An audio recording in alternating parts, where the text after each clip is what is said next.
Hello बंधुरा सुप्रभात। आज के रेसिपि हलो आलू दिया कारकुल दिया माछ दिया एक झोल।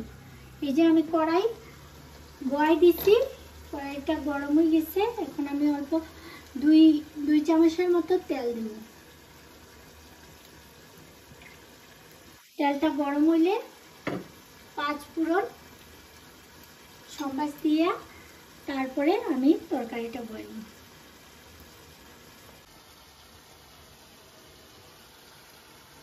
এই যে বন্ধুরা তেলটা গরম হয়ে গেছে, এটার মধ্যে আমি জিরা অল্প দিলাম, আধা চামচের মতো জিরা দিচ্ছি। এই যে তেজপাতা দুইটা, আমি আলুটা দিব।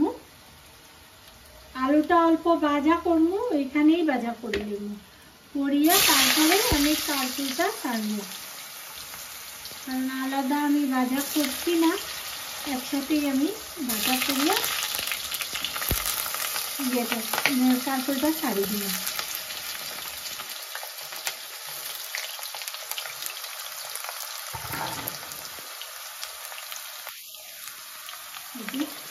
হলদি দিলাম, পরে দিব আমি আবার হলদি। এটা অল্প খালি মানে আলুটার লেগে একটু লবণ, আলুটা ভাজা হইব, তারপরে আমি কারকুলটা ছাড়ব।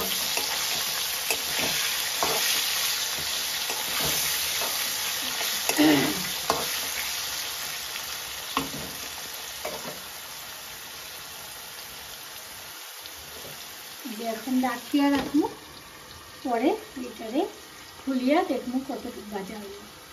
এই যে আমার আলুটা দেখুন ভাজা হয়ে গেছে। এত বেশি ভাজা করতাম না, অল্প অল্প ভাজা করছি।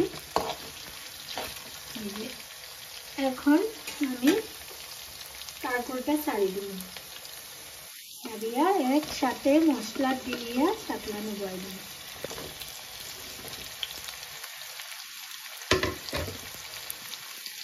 যে হলুদ আধা চামচ আগে দিচ্ছিলাম, এদিকে এখন আমি কমাইয়া দিচ্ছি।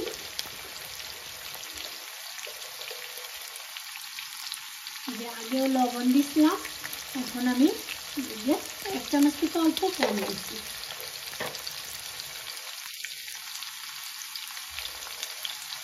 যে লঙ্কার গুঁড়া আধা চামচ,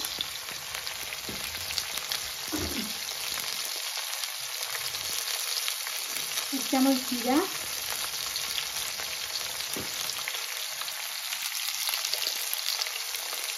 এক চামচ ধনিয়া। একটু জল দিন এটার মধ্যে দিয়া মশলাটা না তার লাগিয়ে আমার একটু জল দিতে লাগবে। কারণ পাটায় পিষলে তো এটা মশলাটা আলাদাই হয়, তো আমরা তো ওখানের দিনের মানুষ পাটায় পিষতে পারি না, বহুত প্রবলেম হয়ে যায় গিয়া। ওইটার লাগিয়া গুঁড়া মশলাই ইউজ করি আমরা। অল্প জল দিতে লাগে, দিয়া আমি সাতলানো বয়াইলাম।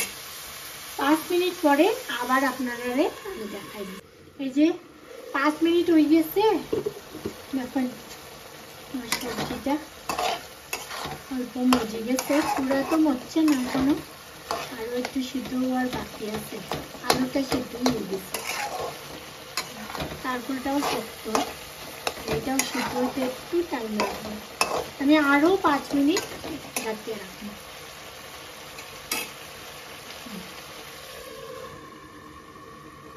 5 মিনিট হয়ে গেছে আরো। আমার যেটা জল আসলো তরকারির মধ্যে এটাও শুকাই গেছে। দেখুন এটা ভালোভাবে আলুটাও সিদ্ধ হয়েই গেছে, কারকুলটাও আমার মনে হয় সিদ্ধ হয়ে গেছে। হ্যাঁ, ঝোল দিব, ঝোল দিয়ে আরো 5 মিনিটের মতো রাখবো, তারপরে মাছ দিলাম। এই যে ঝোল বুঝিয়া দিতে লাগে, একটু মাখা মাখা টাইপ ঝোল দিলে ঠিক আছে, বেশি ঝোল দিলে খাইতে এত ভালো হয় না। এই যে তরকারিটা ফুটে গেলে তারপরে গিয়ে আমি মাছটা দিব। এই যে ডাকিয়া রাখলাম, 5 মিনিট পরে আবার খুলিয়া আপনারা দেখাইব। 5 মিনিট হয়ে গেছে, দেখেন আমার তরকারিটি মোটামুটি হয়ে গেছে। মাছ ছাড়িয়ে আরো 2 মিনিট রাখবো, রাখিয়া তারপরে আমি অফ করব। বেশি দিতাম না মাছ, কারণ হইলে গিয়ে আমার ঘরে বাচ্চারা তরকারির মধ্যে মাছ খায় না, খালি বড়রার লেগে দিচ্ছি। আমরা 3 জন আছি বড়, আর বাকি বাচ্চারা লেগে মাছ ভাজা করে লইছি। এই 3 টুকরাই আমরা লেগে হয়ে যাব। আর 2 মিনিট রাখিয়া আমার তরকারি হয়ে যাব। এই যে 2 মিনিট আরো রাখবো। 2 মিনিট হয়ে গেছে, গিয়া দেখি আমার তরকারিটা কতটুকু হইল। এই যে হয়ে গেছে আমার তরকারি রেডি। এখন আমার রান্নাটা হয়ে গেল। দেখেন তরকারিটা দেখতে কি সুন্দর হয়েছে, খাইতেও সুন্দর হইব। এখন আমি গ্যাসটা অফ করে দিই। আর আপনাদের যদি এই তরকারিটা দেখতে ভালো লাগছে, মাছ দিয়া কারকুল দিয়া যেটা তরকারি রাঁধছি, সম্ভবত সবে এরকম খায় না, কারকুল দিয়া মাছ দিয়া খায় না। কারকুল দিয়া বেশিরভাগ পুর হয়, হয়। আমি একটা ঝোল বানাইছি।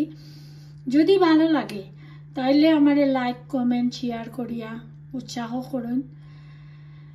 দেখি আমারও টাইম পাস হয় না, লেগিয়া আমি ভাবলাম যে একটু আপনারা লগে আমার রান্নাটা শেয়ার করি। যদি আপনারা ভালো লাগে তাইলে লাইক শেয়ার কমেন্ট করিয়া আমার একটু উৎসাহ করবা।